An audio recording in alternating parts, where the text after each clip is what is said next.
先咧呢個觀眾做得好好㗎。如果中間咧你有問題想問，可以隨便㗎，可以隨便㗎。係咪已經有觀眾想發問啊？係啊，已經入嗱冇都唔緊要㗎。係啊，我哋繼續傾偈。如果你哋覺得有嘢問，隨便舉手就得㗎啦。係啊，其實我每年咧我都會同啲學生講咧，就係你最好咧就有問題，因為當你有問題嘅時候咧，你係想知道一啲嘢啦咁樣。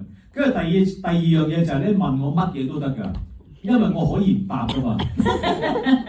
咁所以即管問到我啲我唔答得嗰啲，我咪唔答咯。答得嗰啲我會盡量解答。好啊，即刻有問題啦，係。班 Sir， 我唔知問得會唔會太早，就係咧你拍緊呢套戲，因為你話演員會影響翻你嘅人生，人生又會影響翻你嘅演戲啦。咁你拍緊呢套戲係你第一套戲，咁你覺得對你有咩影響？你拍完之後，從黃偉傑身上得到啲咩影響？嗱，其實正如我啱頭先所講，我仲喺一個學習緊嘅過程裏邊，咁所以咧，即係你好似學完一身功夫之後，哇！而家有機會去係啊，去將呢個功夫去展現出嚟。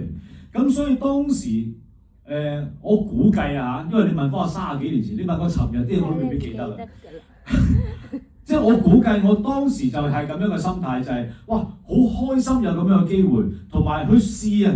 喺演藝學院裏邊訓練咗因為最後1年啦，其實已經訓練咗3年，即係或者已經進入第4年，學咗好多嘅，無論喺理論上邊啦，或者實踐啦。正如我頭先所講，我哋會喺電視台嗰度有工作啦，亦都喺學校裏邊咧，我哋每年都會有校內嘅表演。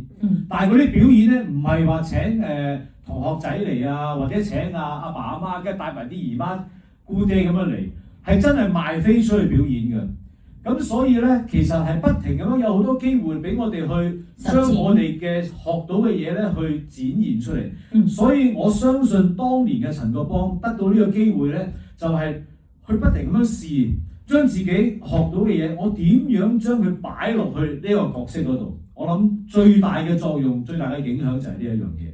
因為你練咗武功，你冇機會去展現嘅話，其實功力係會慢慢荒廢，就會消失㗎啦。